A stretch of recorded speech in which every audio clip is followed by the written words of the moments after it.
Welcome everyone to the IHSEA rules video. My name is Coach Terp from Naperville, Illinois. Joining me today as my assistant for this particular sport is Coach McGee down from Springfield. Say hey, Coach.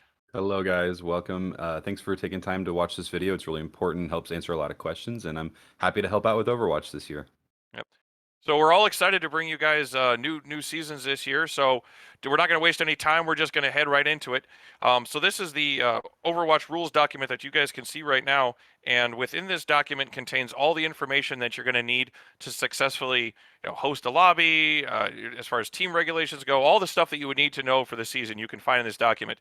This document can be accessed at any time. The links will be found on the IHSEA Discord. So keep a watch out for that in the Overwatch channels. All right, so as we move into this document, let's just go ahead and scroll through it.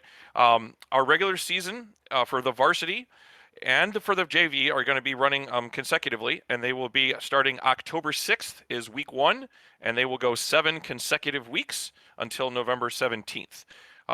Those will be the regular season dates.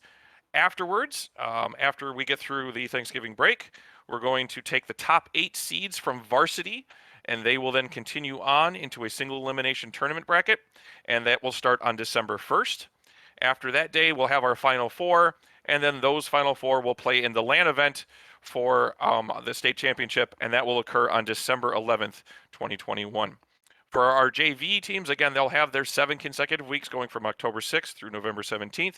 There will not be a JV playoff, just consecutive weeks for them to have a season, as it were.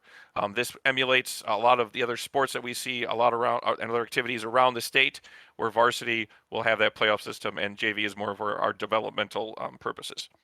As we look down into the next category here, we see rosters. So this is something that with the IHSEA that we're expanding over all of our games. Very similar format as you'll see for a lot of this stuff. For Overwatch in particular, schools, you will be allowed to have up to 1 varsity team, and then you can have up to 2 JV teams.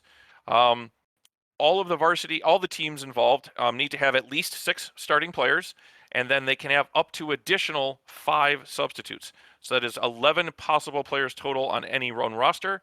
Once you hit that threshold of having 12, which would basically mean twice as many as you would need to form a team, or you're able to form a second team, it's highly encouraged that then you form that second team, form that JV team with some of your other players. As far as on the rosters go, if you're listed on varsity, you can only play on varsity. If you are listed on the JV roster, you are allowed to play up to the next level. So if you have 1 varsity and 1 JV, the JV players listed on that roster can play for JV that week, and then let's say next week you need a varsity player, somebody's out, you can call up one of your JV players, but they cannot play in both levels on the same week. So if that JV player gets called up, they can only play on the varsity level.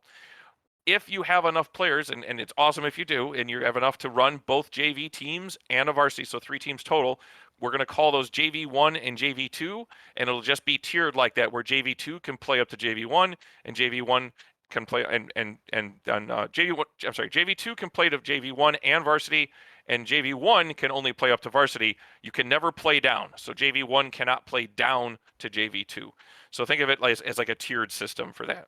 Coach Sherp, Yep, a Coach lot of Ridley, people yes, ask please. us good questions, and I want to throw one in here right now. Can you talk to us about sort of the 2 different ways you can set rosters up depending on the needs of your program? There's the we have too many players issue, and we don't have enough flexibility issue. Can you talk about how you might submit rosters to do either of those things as best as Yep, possible? exactly. So when you have a lot of players and you're not so concerned about like skill tiers and stuff like that, we just have an overload of players. That's one of those, or I guess another point would be if you have like scheduling issues where some kid may not be able to play every week or whatever that particular case is. Those are the times that you want to load your rosters up with more than 6. You want to make sure you have some of that flexibility to be able to insert and take out as the season goes on. If you have it where you want to get, I guess maximum what's the word I'm looking for, Coach Wrigley? Flexibility. Yes, maximum flexibility to the gamesmanship. You're really trying to work this out. It can be recommended that you run a minimum of 6 on varsity and just keep it at 6, and then load all your other players into JV teams. That way, you can always call up your JV players into varsity. for that particular purpose, and that they're always then guaranteed play spot. For example, if I have 9 players on my varsity team and I put all 9 on my varsity roster, well, unless I run substitutes, unless I substitute them in an actual week, they're not going to see a lot of playing time. Versus if I leave them on a JV roster and I run 6 on varsity only, now I can call up if I have a hole or a specific need or whatever the case is, but then it guarantees that those players that are on JV, they at least have an ability to play a match down at the JV level. So there's a couple of thoughts processes there. I know I usually run 7 to 8 on my varsity squad, but I know Coach Wrigley, you mentioned you run 6, correct? Yep. Yeah, we do the flexibility option, and when you do the math, if you want to see how many maximum people could we possibly fit on Overwatch for IHSEA, the answer is 33 because you could get up to 11 at each level. But the maximum number for the flexibility number would be 6 varsity, 6 JV1, and then 11 JV2, and that's the way you could like move people as necessary.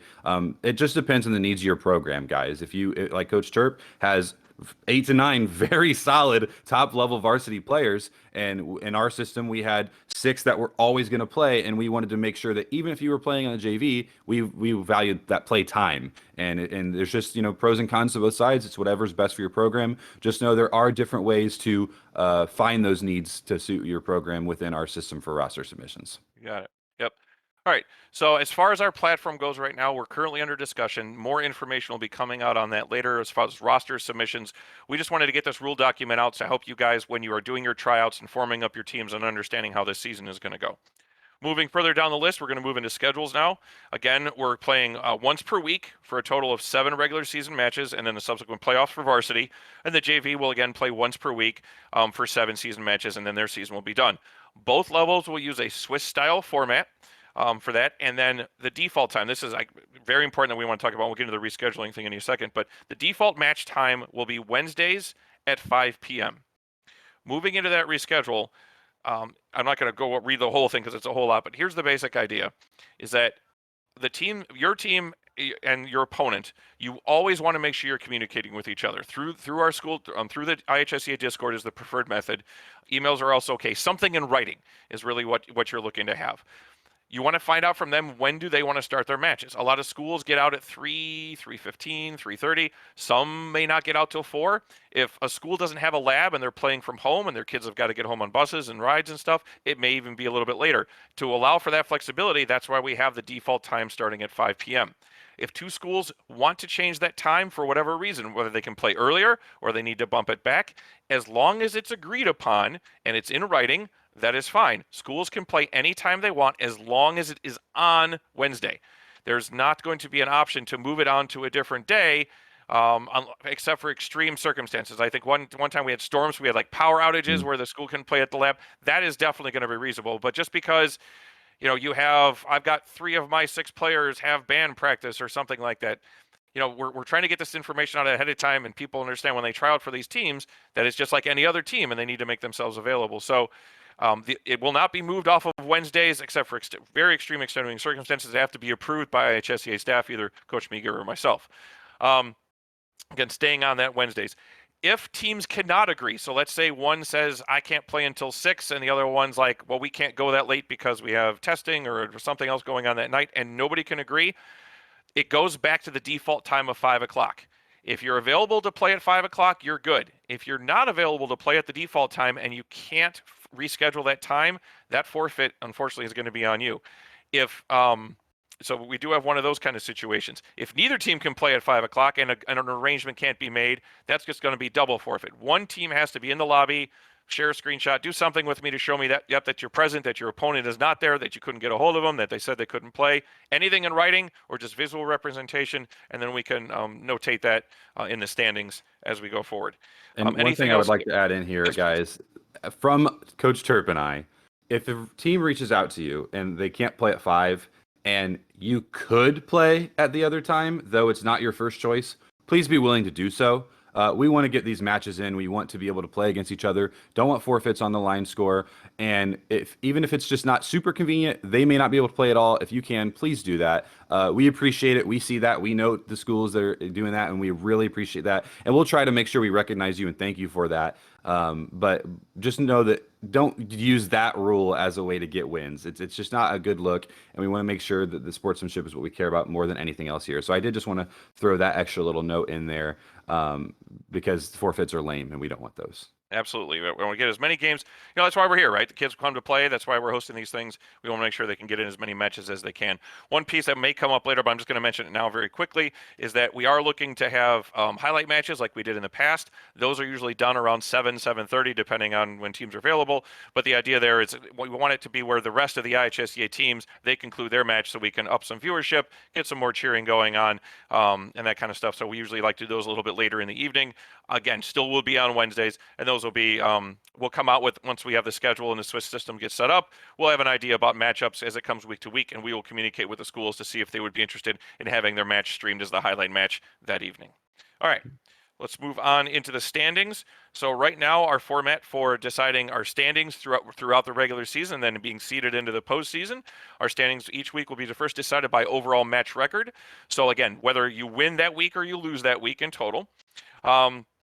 Map differential, we'll talk about that when we get into the map structure, but the idea is you're going to play a certain number of maps every day. So along with winning or losing will be how much did you win by or how much did you lose by in the map scores. So in a best of 5 series, I play 3 maps, I win all 3. That's 3-0. I'm +3 that day. Or if I have to go, let's say again, it ends up going 4 matches and I won 3, but I lost 1 earlier on. That's only a +2. So moving, looking at those kind of things, we're going to go with that map differential. If after those first two teams are still tied in their record and their map differential scores, we will look at the head-to-head in the Swiss system. Most teams will end up playing each other if it does apply, and if not, then we'll move into the Miller-Buckle system, and it'll be the strength of schedule. We'll do all the funky math that has to come with that, but if we have to get there, we'll see what happens. A bye, so if we have an odd number of teams, which did happen last year, if we have an odd number of teams register, then that will be, you'll get a match win, but it'll be a +0 for your map differential. If you have a win by forfeit, or if you lose by forfeit, forfeits counts as a match win for the winning team, and then a +3 for that map differential because you were there, you were ready to play. Your opponent was not. And then a double forfeit will count as a loss for both teams, and then a -3 map differential. So again, trying to stay away from that forfeit stuff as much as we can. And we would like to point out too, last year we had 2 conferences, so to speak, in IHSEA Overwatch, and because of the limited number of teams on both sides, we did get to some intense tiebreak scenarios that would not have otherwise needed to happen. It was Springfield, Whitney Young, and Naperville North all were undefeated at the end of the season and had not played each other, and so it went down to that median Buckholt system. Please know that in a everybody in the same pool Swiss scenario that we reflected on that and knew we need to just put all together. That is far less likely to happen, but if it does, we know how to do the math. Coach Terp is a math tutor, and he'll be just okay. We'll be all right. And the idea here is that if you're close enough in record that you would have the issue of wondering who the seeding is, you probably played each other because that's how Swiss works. And even if you didn't, then we have a really strong defined median Buckholt score because we're all in the same pool. So probably not going to have the watching the 6th seed match to see who of the top 3 seeds actually is number 1 moment this year. It'll be a lot easier to keep track of this year. So we'll be all right. So bringing in that match structure, it is going to be a best of 5 map series. So again, when we get to it, we'll talk about the map pool in a little bit. We're going to keep going through the rest of the page first, and I'll come back to that. But the first map will be set in our map pool. And then the lobby host, which will be the higher seed, for the after week 1 will be the higher seeds. In week 1, it'll be randomly decided, again by the platform that we're on. We'll let you guys know who's going to be the home team and that's basically our host lobby. The lobby host will get to pick on first map. Will get to pick if they want to go on attack or on defense, when applicable. So control maps, no, but everything else, yes. There will be whether you want to be an attack or defense, and then as you move on, the loser of a map, so if you get to map 1 and you lost that, on map 2, you will then get to choose from the map pool in the corresponding category. Again, that'll get explained by looking at the map pool later on. The winner of the match, the loser gets to pick the map. The winner gets to pick, again, attack or defense when applicable. If that first map does end in a tie, so that can happen in the 2 CPs and the assaults and stuff like that, or maybe in the hybrids if nobody can capture point A. If you do have a tie, that lobby host again will then still get to then the lobby host gets to choose the map, and the other team will get to decide for attack or defense. When any other map later on in a series ends in a tie, the choices remain the same as they were before the tie. So if I got to pick the map 2 and then we tied on map 2, I'll get to pick map 3. That's how that will go. We do not. So if we happen to run the same type of map twice in a pool, let's say you run five maps that day. Map 1 and map 5 will be the same choice. So let's say it's control for 1 and control for 5. You cannot play the same control map. It has to be different. And if we are tied after 5 matches, tiebreaker automatically goes to control maps because those, again, cannot end up in ties.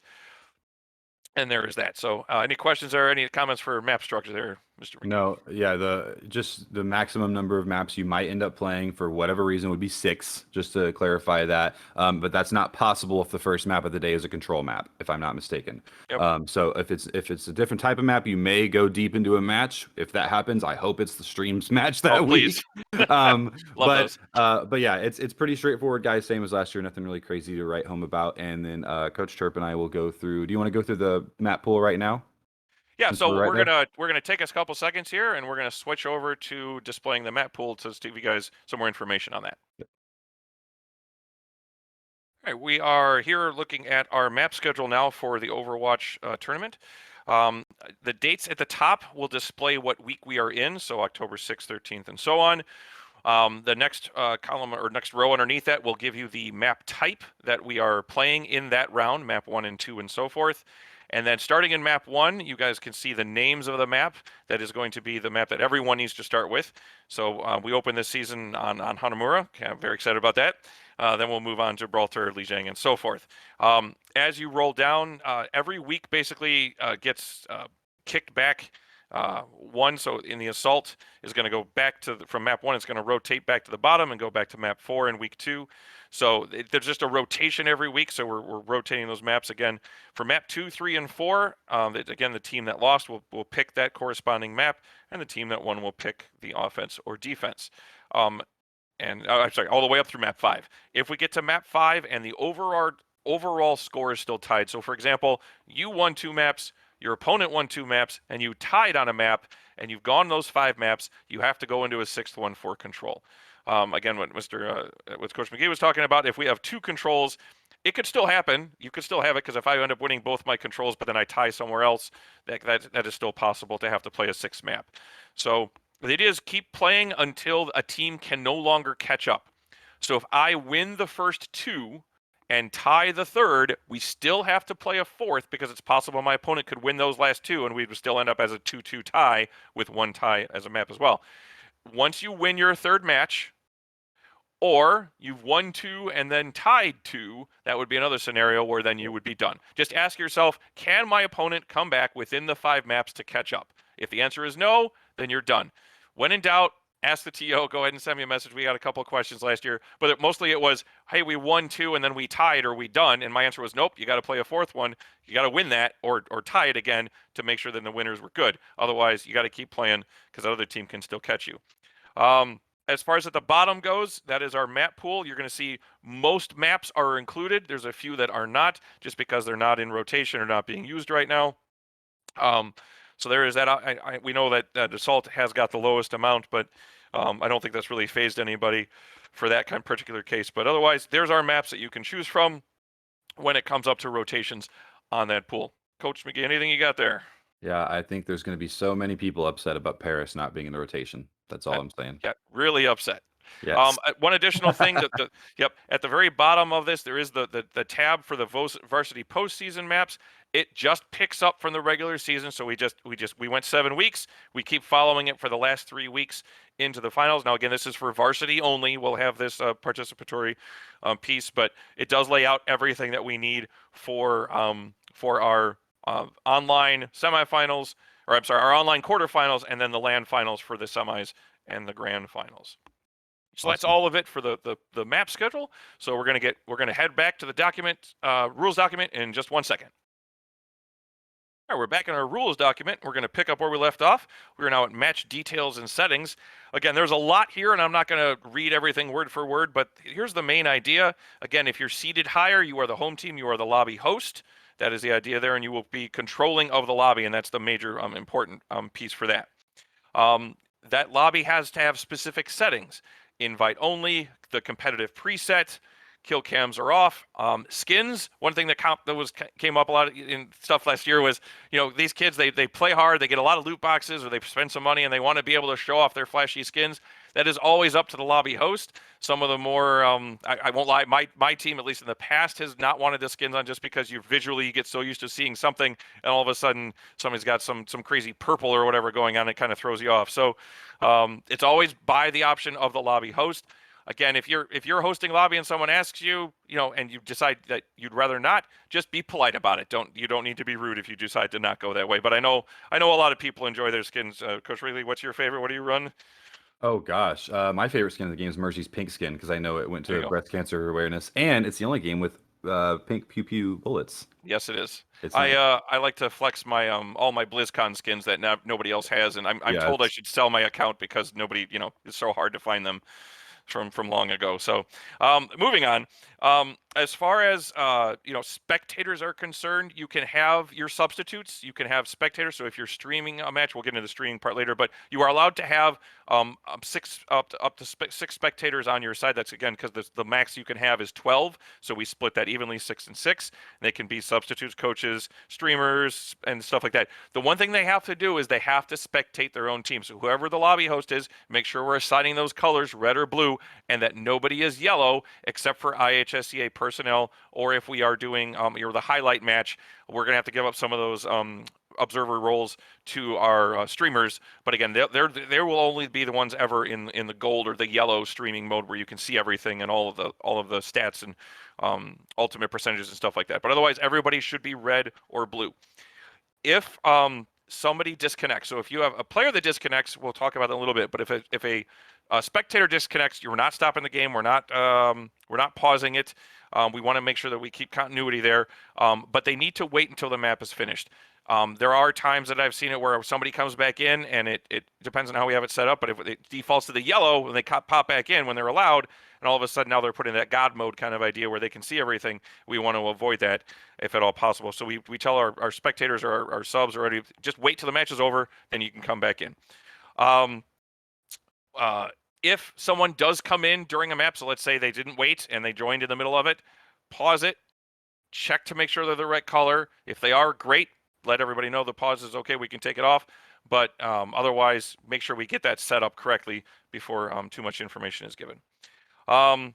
As far as having to have people in our lobby, you got to have the minimum number of players in your lobby by start time. 5 o'clock is the default, or whatever agreed upon time that the two teams, if there's a new one in writing, so let's say you wanted to play at 6, that's fine. If it's in writing, you're good, but then you got to have your players in there by 6 o'clock. The default time for all of our games is going to be 15 minutes. If you don't have the minimum number of players required within the 15 minutes by rule, you can, the offended team could request the forfeit. However, again, I would, as Coach Wrigley pointed out earlier, we would ask for more flexibility from teams. If we know that a player is inbound and he's 2 minutes out and it's hit the 15 minutes or whatever the case is, you have the option as the offended team to grant more time. It is not a hard line in the mud about 15 minutes. Yes, the rule does support that. However, we say, we really want to play these matches. We don't want to have to go down that forfeit time. If you're no talk, no show, nobody's in your lobby, you can't get a reply on Discord, you let the TOs know, and we'll handle it from there. But again, after that 15 minutes, they got to be ready to play. Substitutes, again, we allow in the same map, but they can't, as long as they're on their roster or if they're playing up from JV, as long as they're on the JV roster, they're okay. Pauses, we put the controls in there. It's control shift equals. Again, the biggest thing for pause, where I hear a lot of the complaints is that a pause is either done mid-fight or just done without a message. Like, you get it pauses and nobody knows why, right? Even if you are the lobby host and one of your players is disconnecting, let's say they quit out of Discord in the game, they freeze up for a little bit, and you need to pause it, you still need to request that player DC pausing. Something that you need to post in chat to let people know. You just can't instantly go into it. You have to post the reason why. So just as you would if your opponent is requesting, they're letting you know, you should convey that same information to your opponent. And I would throw in here real quick. Please note the very first sentence of the pause paragraph, which is a pause may be requested in the presence of a technical issue. The pauses are not used as tactical team moment meetings. Okay, in esports, we talk with our team after the map is concluded and not in the middle of it. So when you call for that pause, it needs to be for a technical issue only. Do not use that without the technical issue being present. So I just wanted to throw Right. that in there. Yep, which carries right into the next thing. So you have up to a maximum of 3 technical pauses per match, right? Not map, but the entire set. So you have up to 3 of them, and each one has a length of up to 5 minutes. You know, if I've lost my spot. There we go. If for whatever reason you take a pause and it's going to take more than 5 minutes, then you can take another one right consecutive right after it. It just costs you a second pause. The idea here is that we don't want games to go on too long waiting for someone to come back and it goes 10, 15, 20 minutes. They're still not back. The idea is that they have to come back and you use up your pauses. That's all you're going to get for the day. So make sure that it's something that can get fixed. Otherwise, after, let's say, a player is having some connectivity issues, bring in your substitute. You know, do whatever you have to do to get a player in so you guys can keep competing, and then have that other one sit out until things can get fixed so you're not having to go and use up those pauses. Again, if we run out of pause, if there's no pauses left, and the timer runs out, they can't get back on, we forfeit that map, move on to the next one, bring in that sub, try to get that going again. Now, teams are always allowed to play a man down, or play a player down, I should say.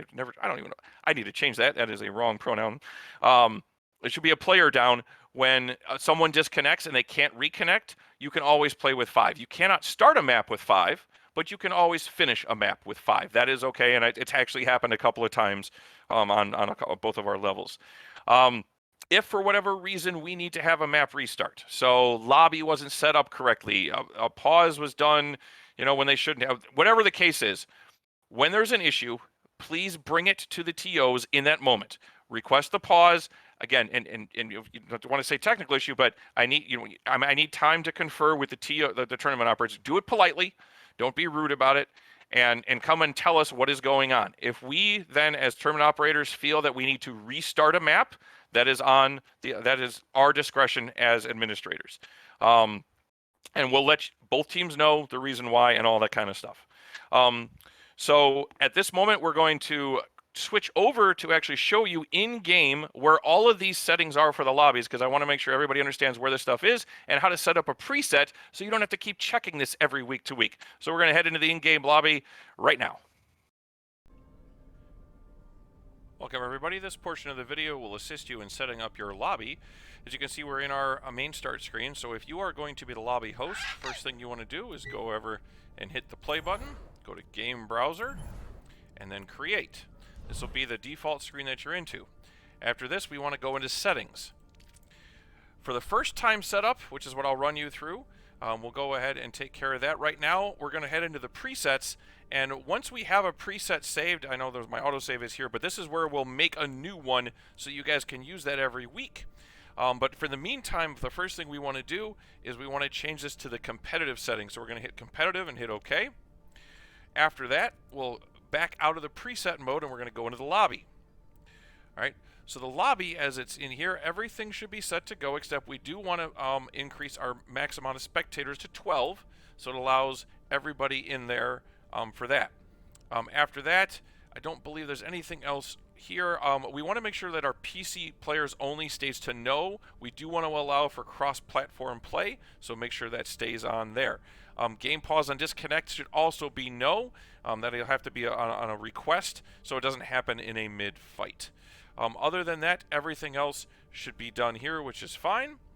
And then, so we'll go ahead and exit out of that. And then as we go into modes, and we want all, this is where we're going to be able to go ahead and turn off our kill cam. Our kill cams, we want to disable that. That is important, so let's go ahead. We want to turn that off. If you're the lobby host and you want to allow skins, then we want to keep that enabled, which is fine, but then everything else should be set to go.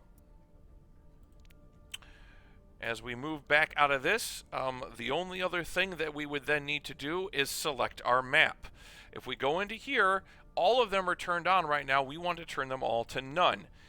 As you will have a map pool, you will be able to go in and go ahead and pick whatever map is for that week. For week 1, we are Hanamura. We are not using the holiday ones or anything else like that for our maps. So we'll turn on that and then back out of this. So if we look on the right hand side here, we have max spectators at 12.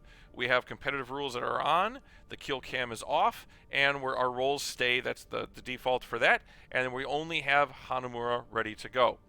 We can then save this as a preset. So I'm going to go ahead and do that. I'm going to create a new one, and I'm going to call it IHSEA. There we go. Week 1. So there's my preset for week 1. As I come back out of this, we'll see that we have our 12 spectator spots here and our teams here. When we do have our spectators, we want to make sure that we're moving them over here, and they are not this yellow color. We want them, let's say if my team was playing on blue, then I would spectate to blue. And the same wise, if I want to spectate to red. There should be no yellows. There should only be reds and blues over on this side. Make sure you guys do rename your game. IHSEA Week 1, Varsity Week 1, JV Week 1, whatever you guys want to title it, just so there's something there. Do change this to invite only, which allows either team to invite their players, and then change your teams accordingly to what you want. Remember that the lobby host gets the choice. Again, they're the higher seed coming in after week 1, and it's just the benefit of having it on week 1 if it's randomly chosen. They will have the option of being on attack or defense, and should tell the lobby host, or if they are the lobby host, they will accordingly set up where they want to be on offense or defense. If you are you're unsure of yourself, or whatever the case is, I will give an import code every week as well if you don't have your presets set up, because the map does change. So you'd have to go in here, you would have to go into your presets, you would select whatever one you used last week, you say okay, no matter what settings we're in, that's going to overrule, and then as you come back out, you're going to change the map to whatever that week's map is. Again, you select the none, and then go down, and let's say I think we are in, I think it's Gibraltar on week 2, so then I would turn Gibraltar on for that one. And then again, so now, and I escape back out of this, now it's here, and I can resave if I want to week 2, or I can just leave it because that's the map I'm looking for. If you want to, if you don't have a preset, or you would rather have the import code, you would come into here, and I will post that in the Discord every week, and you would select this import code button here, and you're just going to type in the code I give you. It'll be a set of letters that is generated when I set up my lobby, and with all the correct settings, and I can share that code with you. That would then allow you to have those exact same settings if that is easier for you.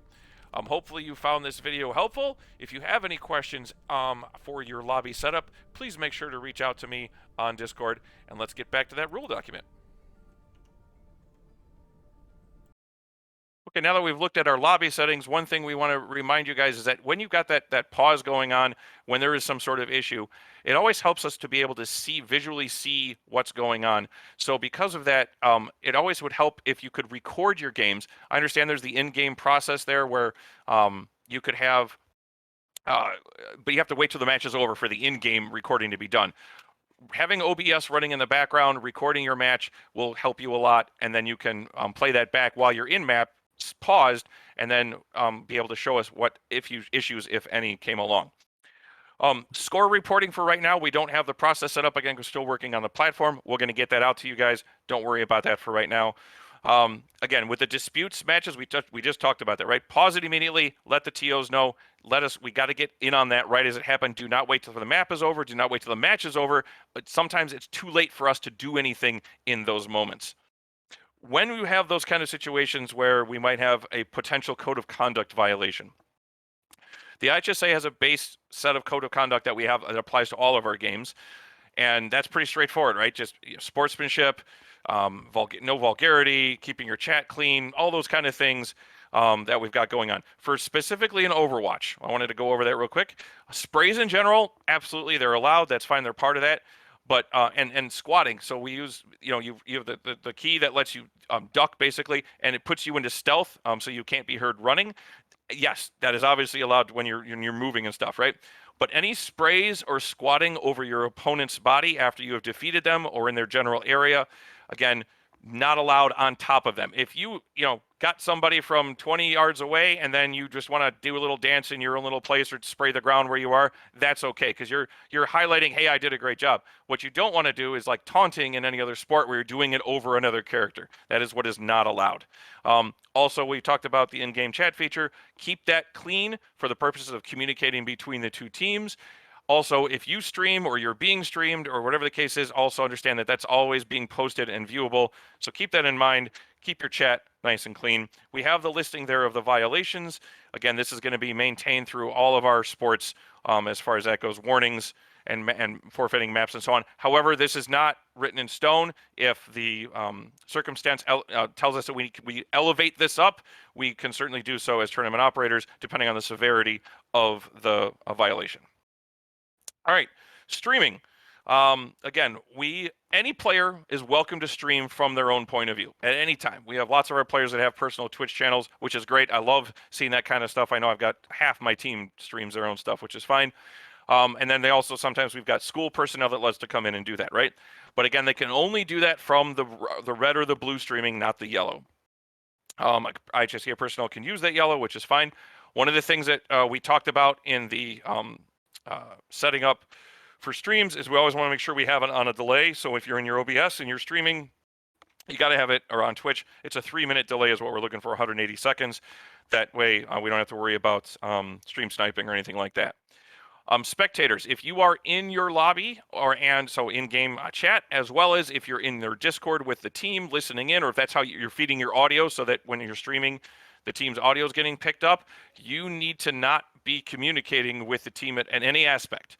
So when the match is over and the streaming's paused or whatever the case is, and you have something you want to say, that's fine.